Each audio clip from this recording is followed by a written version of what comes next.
So here's the next thing I thought would be fun to do is we all know that when we go on a picnic, we sometimes see bugs or especially ants climbing and trying to get our food. Um, so they try to find food to take back to their ant hill house where they live so they have food to eat. So I thought it'd be fun. You can have a real picnic. You could have it outside, get a blanket, have it on a picnic table, or sit inside and do it. And put a blanket down, put a tablecloth down, whatever it is. Put a beach towel down, um, and have a little picnic outside. Or I mean, have a little picnic so that we can incorporate our ant activity into this. So one of the ways to have some fun with this, sorry about that. One of the ways to have some fun with this is to you can have real snack if you want, um, and have a picnic with some real food. You can bring in some play food if you have it, and pretend you have a picnic. And if you don't want to do those, I've also included some pictures today of some different foods that you can put out at your picnic.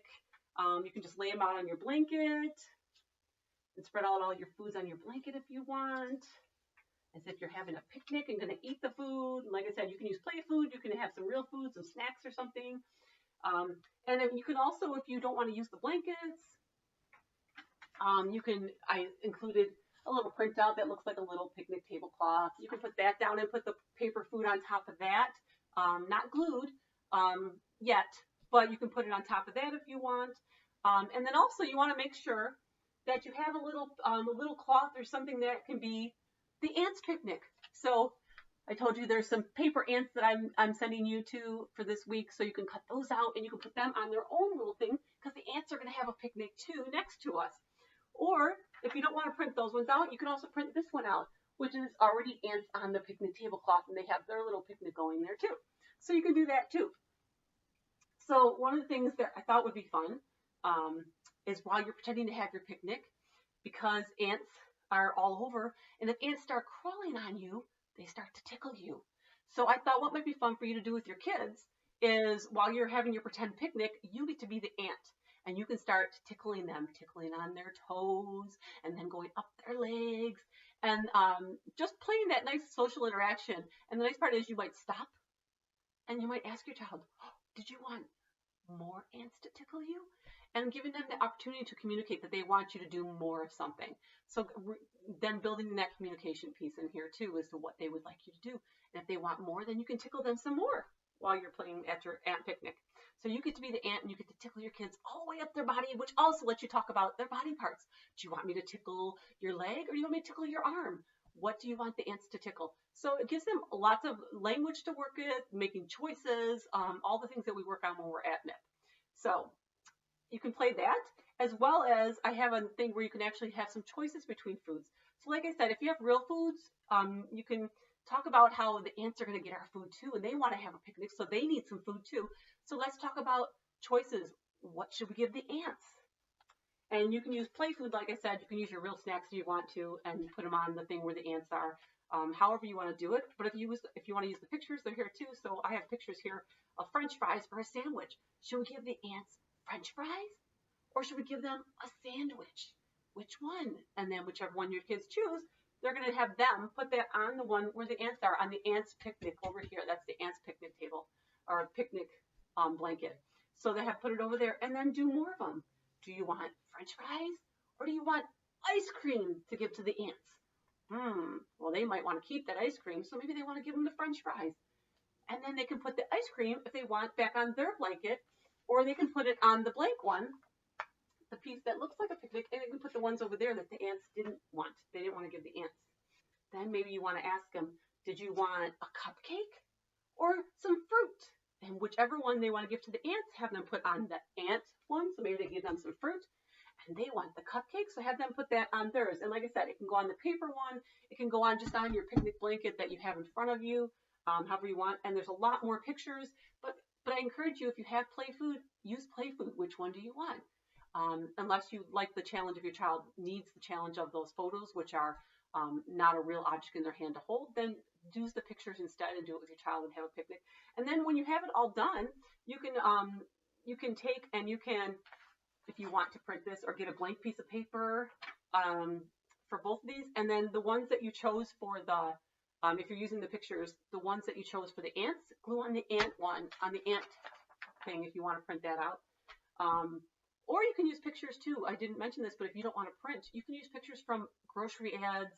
I mean, there's ads all the time. Magazines, if you have magazines that have pictures of food in them, cut out those instead and use those kind of foods too. There's no reason that if you don't want to print, you don't have to print. You can find things all over the place. But if you do want to print, you can do that. But if not, get a blank piece of paper and find pictures to do it with. Maybe try it first with some play food or some real food, and then do it another day with the paper ones to see if they can then move on to not using the real objects to touch and they can do the higher level. But then you can at the end, if you want to use the pictures, like I said, you have one that's for you, what you want to eat, and one that's for what you're going to share with the ants. So again, then we're talking about taking turns, sharing with someone else, even though it's ants, but we're talking about sharing, and they can actually glue them onto them, and then you have something to talk about too.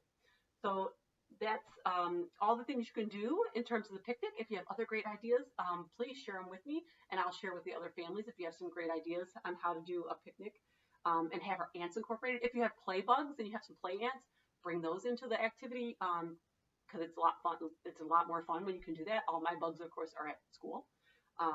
But you can do so many different things. If you have a stuffed bug, use some stuffed bugs. You can even bring other bugs into it if you want. Maybe you have something else that you want to bring and they want to have the picnic too. So bring the stuffed animals to the picnic and let them join in the fun of what you're doing at your picnic. And watch out for those ants trying to get the other friends. So I think that's the end of that. The last thing I wanted to share with you, if you're going to have a picnic with real food, or if you just want to try something else, is make some ants on a log for snack. Maybe do celery, peanut butter, and raisins, or you can use pretzel sticks, or you can use carrot sticks. Anything that you can make long. You can even do long pieces of bread, cut it into long pieces, strips, and you can use bread and you can spread on peanut butter, cream cheese, frosting, pretty much anything you can think of that is soft that you can spread on. And then you can use raisins or chocolate chips or blueberries or anything else that your child loves that's small that you can put 3 of them together and make little ants all over it. Or not even put 3 together, just put 1 on and put them in all over the stick with the stuff spread on it. And it's a great way to incorporate that, our ants, and maybe then the ants march on top of it before you eat it, and they march on top of whatever your ants are, the log is made out of. And then it explores that sensory piece, are they willing to touch the food? Will they put the stuff on top of it? Will they taste different things if you haven't tried certain things? So encourage them to try all the different ideas you could come up with of what ants on a log for a real snack could be, what different things you could spread on top of it. Maybe you spread some jelly on bread and let them climb in the jelly. And put some chocolate chips on there or some raisins on there or something. So you can incorporate those ants into it. I think that is all of the activities for my ant week. Let me just check here. Yeah, I think that's it. So I hope you have a lot of fun with the ant week. I will also type all this up and put it in a handout for those of you who want that, along with a picture of what the ant hill could look like. And have a great week. If you have any questions, concerns, as always, or you want other ideas, or you want more resources, or something specific you're looking for, please email me or call me. Let me know what it is. I'm here. I'm happy to help. And I'm always looking for something to keep me busy, because I don't have little ones, as you guys who know me know. I only have adult children who live all over the place. So it's just me and my husband. So I'd love to have some more fun things to do if you guys need anything from me. All right, have a great week, and I will talk to you guys again next week. Bye.